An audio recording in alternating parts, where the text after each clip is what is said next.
Avec vous, Line Rifaille. Bonjour Line. Bonjour Pauline. Face à l'inflation qui atteint des sommets, les banques centrales haussent le ton et ferment le robinet du crédit. Et au premier rang, il y a la boussole de l'économie mondiale, la Réserve fédérale américaine, qui a fortement relevé ses taux hier.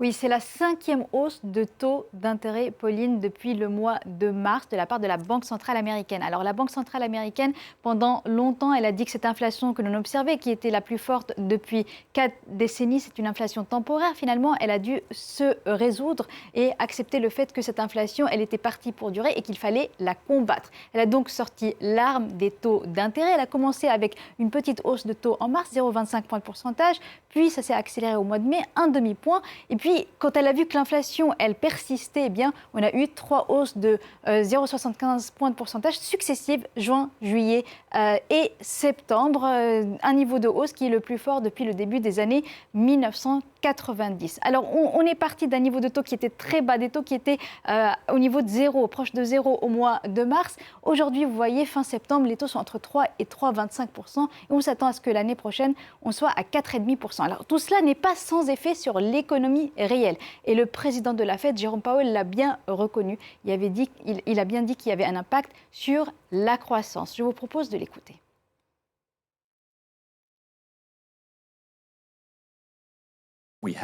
Nous devons mettre l'inflation derrière nous. Et j'aimerais qu'il y ait une façon indolore de le faire. Mais il n'y en a pas. Donc ce que nous devons faire, c'est amener les taux au point où nous mettrons une pression significative vers le bas sur l'inflation. Il y a de très fortes chances que nous ayons une période de ce que j'appelais croissance en dessous de la moyenne, ce qui signifie une croissance beaucoup plus faible. Et c'est ce que nous voyons en ce moment.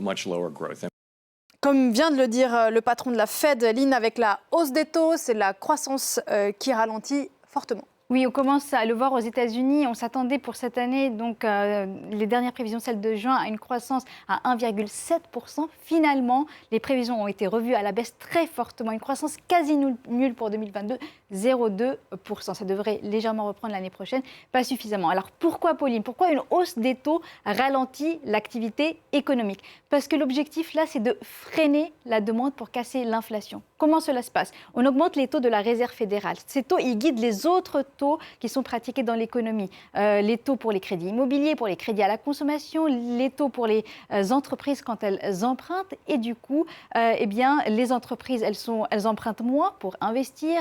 Les ménages, ils empruntent moins pour consommer, moins pour investir dans de l'immobilier.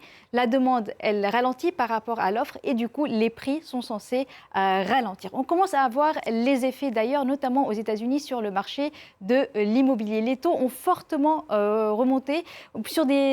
Sur 30 ans, sur une période d'emprunt de 30 ans, on est sur des taux au-dessus de 6%. Pauline, des taux qui ont fortement augmenté et cela freine un marché de l'immobilier qui était jusque-là florissant et qui a bénéficié de cette longue période de taux extrêmement bas. On devrait voir cela aussi dans d'autres régions du monde où les taux remontent. Voilà, même si, par exemple, ici en Europe, on est dans des proportions bien moindres que les 6% que vous veniez d'évoquer à l'instant. Alors, vous l'avez dit, et on le comprend, cette hausse n'est pas sans effet sur l'économie réelle, et ça inquiète les marchés. Ça inquiète les marchés puisque on s'attendait à ce que cette hausse des taux, à un moment donné, elle s'arrête, qu'on commence à revoir les choses. Mais il y a eu un ton beaucoup plus ferme hier de la part de la Fed, de la Réserve fédérale, et une baisse assez importante donc des marchés financiers, des indices boursiers à New York. Les prévisions sont que les hausses de taux vont se poursuivre et qu'il n'y aura pas de baisse de taux avant 2024. En même temps, le rendement des bons du Trésor américain a fortement augmenté. Il dépasse désormais les 3,5% sur 10 ans. Alors si pour l'État américain, cela signifie qu'il faut payer plus cher pour s'endetter, pour les investisseurs, c'est intéressant parce que acheter des bons du Trésor américain, eh bien, ça rémunère plus. En tout cas, ça rémunère bien plus qu'acheter des bons du Trésor européen. Ça explique qu'il y a plus d'argent qui va vers les États-Unis, qui s'investit en dollars, moins en euros. Et donc, ce qu'on a vu hier, c'est à nouveau l'euro qui baisse face au dollar, ou le dollar qui monte face à l'euro. On est arrivé à un plus bas pour l'euro, jamais vu depuis 20 ans, depuis octobre 2002.